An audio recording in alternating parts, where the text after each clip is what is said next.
NEET paper leak मामले में बड़े खुलासे के साथ आज लाउड एंड क्लियर की करने जा रहे हैं शुरुआत। खुलासे के तहत सबसे बड़ी इंफॉर्मेशन पहले आपके सामने, जहां पटना एनएचएआई गेस्ट हाउस में ठहराए गए छात्रों को लेकर यह सबसे पहली बड़ी खबर। NHAI guest house room number 404 में छात्र रुके थे, इसके सबूत आपके सामने होंगे। टीवी9 भारतवर्ष के पास छात्रों के ठहरने के सबूत हैं और सॉल्वर गैंग ने छात्रों को गेस्ट हाउस में ठहराया। तो अब नीट पेपर लीक मामले में सबसे बड़े खुलासे के तहत ये टीवी9 पर इस वक्त की सबसे बड़ी खबर है, जहां बड़े सबूत आपके सामने रखेंगे, क्योंकि पटना एनएचएआई गेस्ट हाउस में छात्रों को ठहराया गया रूम नंबर 404 में। NHAI guest house room number 404 में ये छात्र रुके थे, इसके बकायदा सबूत अब आपके सामने। टीवी9 भारतवर्ष के पास छात्रों के ठहरने के सबूत हैं। सॉल्वर गैंग ने छात्रों को इस गेस्ट हाउस में ठहराया। अब जिस तरीके से इस पूरे मामले पर बड़ा खुलासा होगा, मेरे सहयोगी रुपेश इस वक्त सीधे हमें ज्वाइन कर चुके हैं। रुपेश, पहला और बड़ा खुलासा आखिर क्या है? देखिए, अब तक ये खुलासे हो रहे थे कि किसी किराए के मकान में सॉल्वर गैंग ने छात्रों को ठहराया, कहीं प्ले स्कूल में ठहराया, लेकिन अब हम खुलासा कर रहे हैं कि छात्रों को पटना एयरपोर्ट के सामने जो एनएचएआई का गेस्ट हाउस है वहां पर ठहराया गया था। और इसीलिए टीवी9 भारतवर्ष पहले से ही कह रहा है कि इस पूरे मामले का किंग पिन सिकंदर है, सिकंदर यादवेंदु। और एक अनुराग यादव जो परीक्षार्थी है, जो छात्र है, अभ्यर्थी है, वो उसका रिश्तेदार है। यानी कि सिकंदर के साले का लड़का अनुराग यादव, जो कि परीक्षार्थी भी था, और उसके साथ 3 अन्य लड़कों को सिकंदर यादव ने ही एनएचएआई के गेस्ट हाउस में ठहराया था। और सबकी जिम्मेदारी अलग अलग थी। अमित आनंद की जिम्मेदारी थी कि वो लड़कों को लेकर के होटल ग्रैंड पेरिस के पास पहुंचेगा और वहां से एक प्ले स्कूल में उन बच्चों को ठहराया जाएगा। कुछ बच्चों को ठहराया जाएगा एजी कॉलोनी में, जो लालू खटाल है वहाँ पर एक किराए के मकान में, वहाँ ठहराया जाएगा। लेकिन सिकंदर की जिम्मेदारी थी कि इन लड़कों को, जिसमें उसका एक रिश्तेदार अनुराग यादव शामिल है, और टीवी9 भारतवर्ष की ये पड़ताल में सबूतों के तौर पर रजिस्टर में जो नाम दर्ज है, जो 4 मई की 12:40 पर अनुराग यादव टोकन नंबर 404 में ठहरता है आकर के। और ये सिकंदर यादव ने अपने पूरे बयान में, आर्थिक अपराध इकाई को जो बयान दिया है, उसमें सिर्फ ये कहा था कि कुछ लड़कों के ठहरने की व्यवस्था मैंने एनएचएआई के गेस्ट हाउस में की थी। लेकिन टीवी9 भारतवर्ष ने जब इसकी पड़ताल की है, उसमें सभी पर्द खुल करके सामने आ गए हैं। आपकी यही इन्वेस्टिगेटिंग रिपोर्ट दिखाने से पहले इंफॉर्मेशन वॉल पर इस सबसे बड़े खुलासे के तहत इस वक्त की बड़ी खबर रुपेश बताना चाहूंगी। आपके पास जल्द वापस लौटती हूं, क्योंकि ये सबसे बड़ा खुलासा हुआ है नीट पर। इस वक्त सबसे बड़े खुलासे के तहत सबूत आपके सामने कि कैसे पटना एनएचएआई गेस्ट हाउस में छात्र ठहराए गए। ये सबूत आपके सामने, जहां पेपर्स और दस्तावेज हम आपको दिखाएंगे कि कैसे छात्रों को ठहराने के लिए एनएचएआई गेस्ट हाउस में व्यवस्था की गई। सॉल्वर गैंग ने यहां छात्रों को एनएचएआई गेस्ट हाउस में ठहराया, और जो सॉल्वर गैंग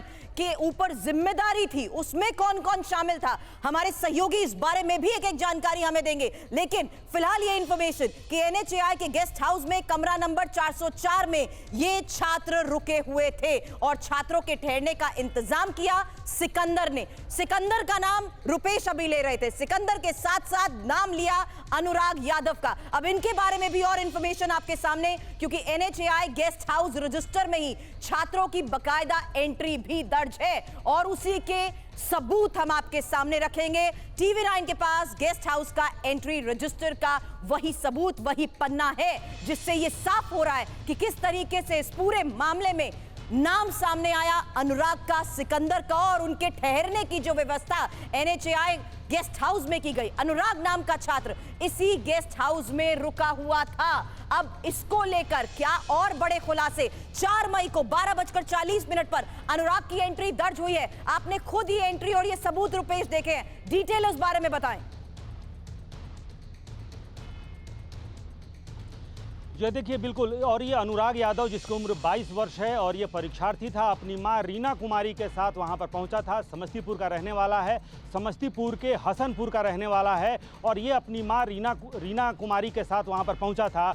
और सिकंदर जो इस पूरे मामले का लाइनर, पूरे मामले का किंग पिन, किसको कहाँ ठहरना है, कब किसे कहाँ प्रश्न पत्र मिलेगा, कहाँ से किस व्हीकल पर सवार होकर किसे किस परीक्षा केंद्र पर छोड़ना है, क्योंकि इनको ये अंदेशा रहता है कि किसी छात्र को अगर प्रश्न पत्र दिए गए तो वो कहीं दूसरे को न दे जिनसे इनको पैसे नहीं मिले हैं। लिहाजा हर की निगरानी की जाती है, ठहराया जाता है, अपनी पूरी निगरानी में ठहराया जाता है। और ऐसे में सिकंदर यादवेंदु जो खुद समस्तीपुर का रहने वाला है और उसका रिश्तेदार है अनुराग यादव, और अनुराग यादव के साथ 3 अन्य छात्रों की जिम्मेदारी सिकंदर को मिली थी। और सिकंदर ने यह खुद स्वीकार किया है कि उसने अनुराग यादव समेत 3 को NHAI के पटना एयरपोर्ट के सामने स्थित गेस्ट हाउस में ठहराया था। और जब TV9 भारतवर्ष ने पड़ताल की, NHAI के रजिस्टर को खंगाला तो 4 मई को अनुराग यादव टोकन नंबर 404 12:40 में NHAI के गेस्ट हाउस में एंट्री उसकी बाकायदा दर्ज है। और ये हमारी इन्वेस्टिगेशन है, क्योंकि सिकंदर यादव ने जो बयान दिया है वो भी एक्सक्लूसिव TV9 भारतवर्ष के पास है कि सिकंदर यादव बयान को लेकर भी इंफॉर्मेशन सामने अब से थोड़ी देर में होगी। रुपेश, 1 मिनट के लिए आपको रोक रही हूं, क्योंकि जिस तरीके से आपने पूरे मामले की इन्वेस्टिगेशन की है, जिस तरीके से आप उस NHAI के गेस्ट हाउस में पहुंचे और आपके पास बकायदा वो सबूत आपने इन्वेस्टिगेट की है, वही रिपोर्ट्स अब से थोड़ी देर में हम दिखाने वाले हैं। लेकिन उससे पहले सवाल अनुराग को लेकर भी, अनुराग यादव को लेकर भी, और साथ ही जिस तरीके से अभी तक इस मामले में गिरफ्तारी हुई है, ये सबूत साफ कर देते हैं किसको क्या जिम्मेदारी दी गई और किसका क्या रोल रहा।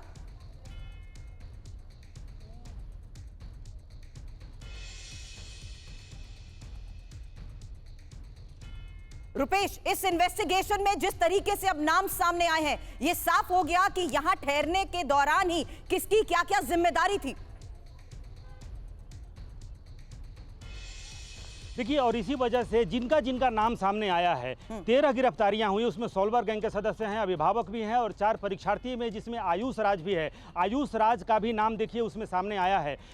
हालांकि आयुष राज जो अखिलेश कुमार का बेटा है, अखिलेश कुमार भी गिरफ्तार हैं, आयुष राज भी गिरफ्तार हैं। लेकिन जिनकी जिनकी गिरफ्तारी नहीं हुई है, जो किन्हीं वजहों से परीक्षा देकर के बचकर निकल गए थे, लेकिन पूछताछ में जिनका नाम सामने आया है, जैसे अनुराग यादव कहाँ ठहरा, कब आया, कहाँ परीक्षा दिया, ये तमाम, और उन्हीं लड़कों को पूछताछ के लिए आज आर्थिक अपराध इकाई ने 18 और 19 को पटना बुलाया था। लेकिन एक भी छात्र अभी तक हमारी जानकारी के अनुसार यहां पर उपस्थित नहीं हुआ है। कुछ छात्रों जिसमें छात्राएं भी शामिल हैं, और उनको ये अंदेशा है कि जैसे कुछ परीक्षार्थियों की गिरफ्तारी हुई है, वैसे परीक्षार्थी जो सोल्वर गैंग के द्वारा परीक्षा प्रश्न पत्र और आंसर रटकर पहुंचे थे, लेकिन वो गिरफ्तारी से बच गए थे, क्योंकि एग्जैक्ट लोकेशन उनका पता नहीं चल पाया था किस परीक्षा केंद्र पर कौन बैठा हुआ है। लेकिन बाद में पता चला है। अब ऐसे में जैसे जिस अनुराग यादव का मैं खुलासा कर रहा हूं और उसके साथ 3 अन्य नाम हैं,